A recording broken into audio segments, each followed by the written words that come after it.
Halo everyone, balik lagi bersama gua Adit. Ya, kembali bersama gua di channel Akademi Ketawa Ketiwi. Sekarang gua mau sharing-sharing tipis sama kalian. Biasalah, gua selalu membagikan hal-hal yang bermanfaat. Anjay. Ya, semoga bermanfaat nih buat kalian. Kenapa gua ngomong begini? Gua pengen anak muda seperti gua gitu ya, yang masih muda, yang sekitar umur 25, 20 sampai 30 nih, kalian bisa melek dan kalian bisa sadar. Gue cuman pengen bilang, biasanya ada tuh di media sosial kayak kehidupan matrix gitu kan. Tapi gue lebih nggak ngebahas ke situ ya. Gue lebih membahas tentang jangan pernah nyaman di zona yang nyaman. Apa sih jangan pernah nyaman di zona yang nyaman? Ya, dari bermacam aspek ya. Semuanya itu kalian tuh nggak boleh nyaman. Kita hidup di dunia ini nggak boleh nyaman. Dari segi agama aja nih ya, sorry nih ya, agama gue Islam gitu. Gimana kalian bisa nyaman tinggal di dunia, padahal dunia ini adalah tempat Nabi Adam dihukum, gitu. Karena Nabi Adam waktu itu makan buah khuldi, Nabi Adam dihukum dan diturunkan ke dunia ini. Nah, lu mengharapkan kenyamanan dan ketenangan di dunia ini, itu adalah hal yang salah. Itu dari aspek segi agama. Dari aspek segi finansial misalnya, dengan gaji lu tuh yang UMR dari 5 sampai 8 juta, lu tuh jangan ngerasa nyaman di kehidupan seperti itu gitu.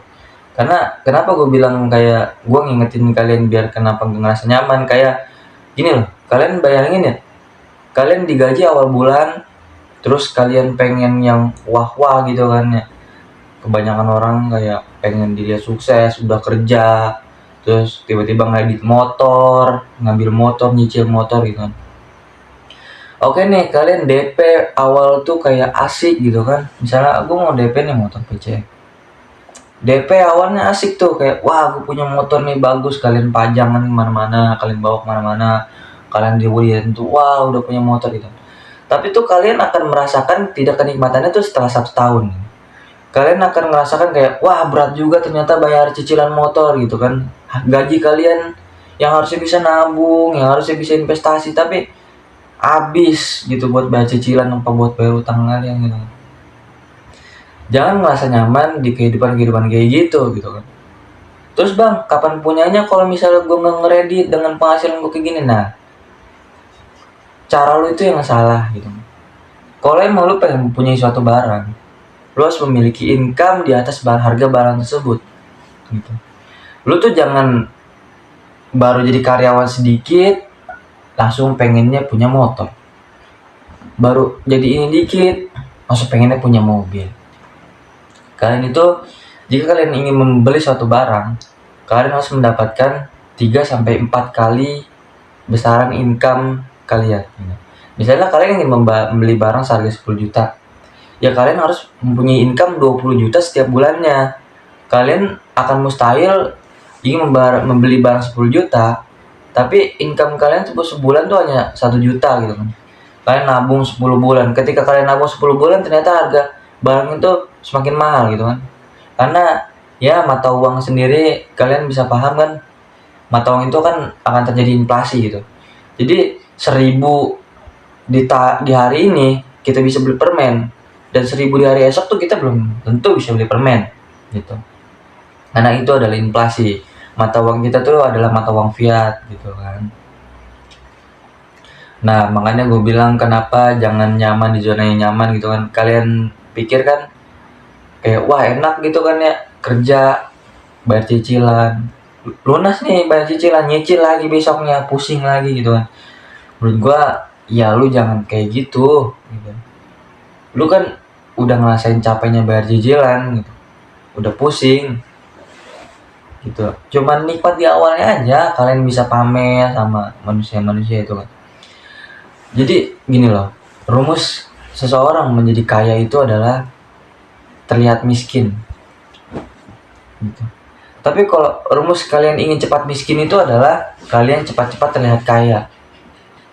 Gitu. Karena ya yang biasa kalian lihat gitu ya, orang-orang kaya itu yang bawa mobil itu, kalian lihat ya outfitnya emang ada yang mencolok? Nggak ada. Paling pada pakai kolor gitu kan. Pakai mobil Ferrari, pakai kolor gitu kan. Walaupun pakai kolor jelek, kalau bawa mobil Ferrari mah ya keren gitu kan. Daripada misalnya nih outfit lu bagus gitu terus tahu lu bawa Mio gitu kan. Kan gak enak dilihatnya. Jadi ya gitu, sesuaiin sama sehari kalian. Jadi janganlah terjebak dari utang piutang, kredit segala macam, kecuali kayak urgent. Kayak misalnya ibu kalian masuk rumah sakit, itu adalah ya gua sebagai anak, gua pasti akan, walaupun itu mendesak gitu kan, dan gak ada jalan keluar lagi, ya mau gimana? Karena kehidupan itu memiliki 3 prinsip, yaitu primer, sekunder, dan tersier. Karena orang tua kita adalah yang utama, maka kita harus utamain orang tua kita gitu. Gue bukan berarti ngajarin kayak nggak boleh ngutang segala macem. Kalau cuman buat urusan kayak duniawi, kayak buat gaya-gayaan lu segala macem, gue saranin kalian itu save money atau memperbesar income kalian gitu dengan cara yang lain. Misalnya kalian bisa pendapatan 8 juta, 10 juta, daripada kalian DP motor gitu kan. Kalian punya motor nih tapi kalian pengen motor yang lebih bagus. Daripada kalian DP motor, kenapa nggak kalian coba bikin usaha kecil-kecilan, jual ikan cupang kek, jual ikan lele kek, nggak apa-apa gitu kan.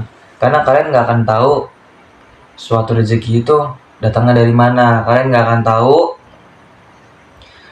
mungkin yang kalian lihat sepele kecil itu akan bisa menjadi besar. Karena 7 pintu rezeki itu adalah berdagang gitu ya.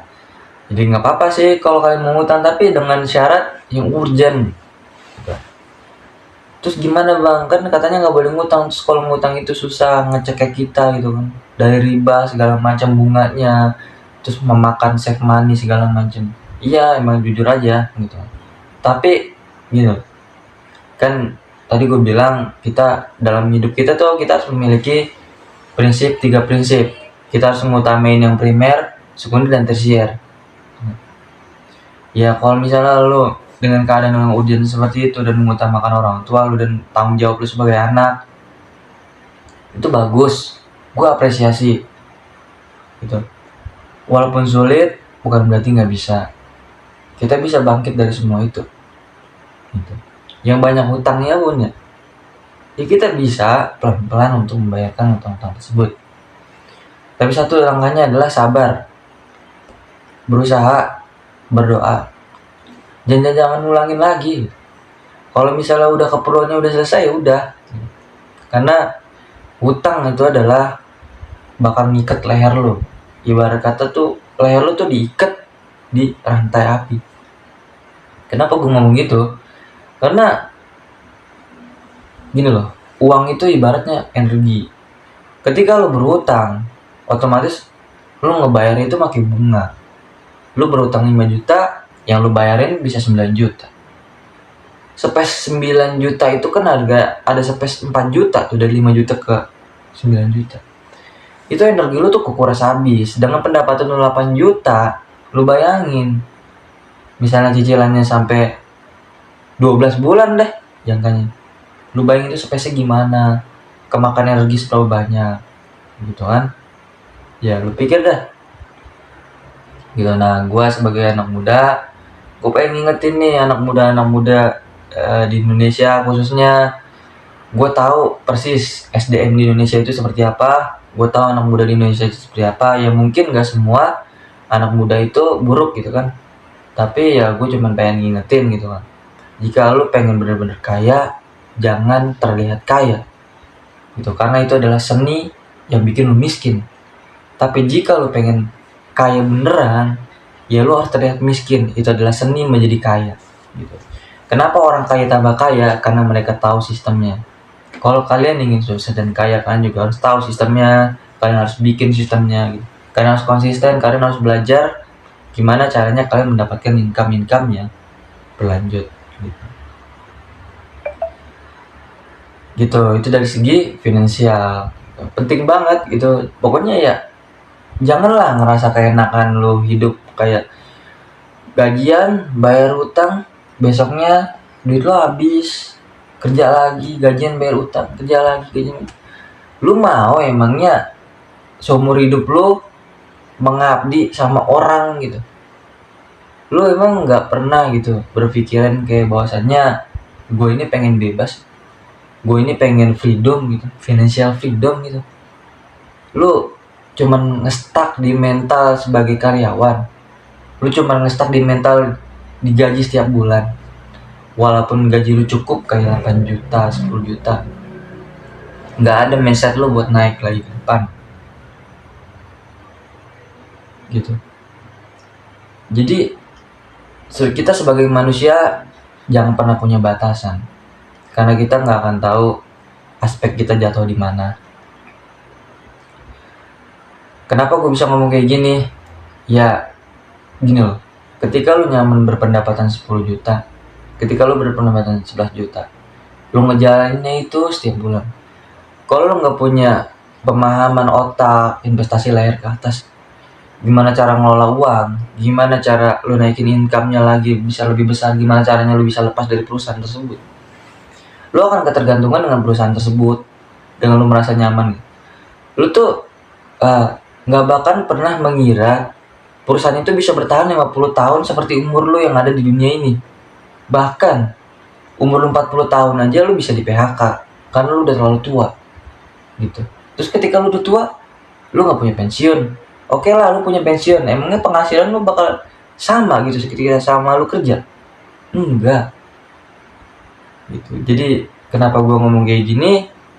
Ya biar kalian melek, biar anak-anak muda ini bisa belajar, biar perekonomian di dunia ini, di Indonesia ini khususnya, bisa berkembang. Walaupun gue sendiri masih belum sukses, walaupun gue sendiri masih belum punya banyak pencapaian, walaupun gue masih ya biasa-biasa aja lah yang gue lihat, yang lo lihat. Ya kenapa gue konten kayak gini ya? Gue ingin berusaha menaikkan income gue setiap bulan. Setiap cara itu gue selalu pelajari gitu kan. Dan media ini menurut gue adalah suatu hal yang cukup menarik. Karena kenapa gue anggap ini menarik?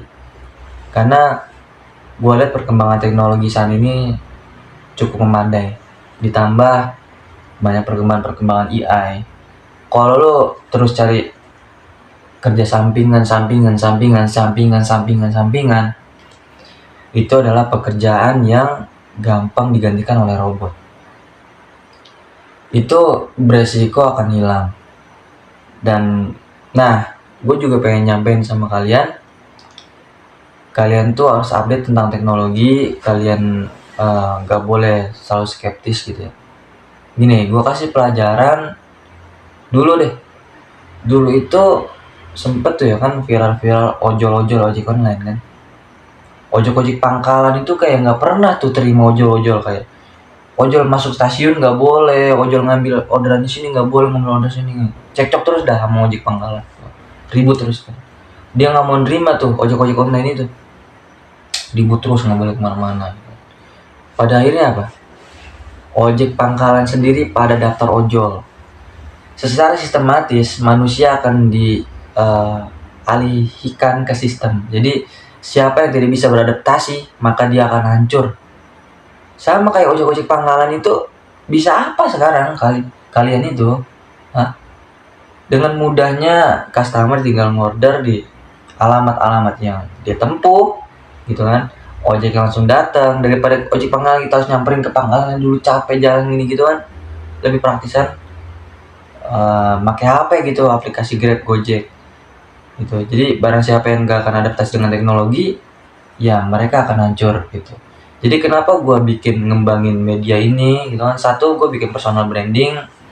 Dua, gue ingin mempelajari sistemnya dan gue akan membuat sistemnya. Bismillah, semoga ya berjalan dengan lancar. Gue juga udah sempet gue sampein kok salah satu tujuan gue gitu ketika gue bikin konten itu gimana ditambah gue sudah berkeluarga saat ini, ya sedikit waktunya, tapi gue harus memanfaatkan apa yang gue punya gitu. Ya itu aja yang bisa gue bagiin ke kalian, semoganya bermanfaat buat kalian. Kalau misalnya ada kesalahan dari gue, atau menurut kalian gue so tau, atau menurut kalian gue ini masih bocah kecil, gue terima tantangan sama kalian. Gue bisa podcast ngobrol bareng santai gitu sama kalian, karena menurut gue tuh orangnya nggak pahit-pahit banget sama kritik. Kalau sekiranya ada yang mengkritik gue gitu kan, mungkin dia lebih pintar dari gue gitu, gue tuh selalu belajar yang namanya jadikanlah gelas kosong ketika kalian berbicara sama orang. Kenapa gitu? Karena biar kalian bisa menyerap ilmunya. Jangan pernah lihat orangnya, lihat ilmunya gitu kan. Nah gitu. Oke, sekian aja dari gua. Makasih semuanya. Thank you. Good night, Al.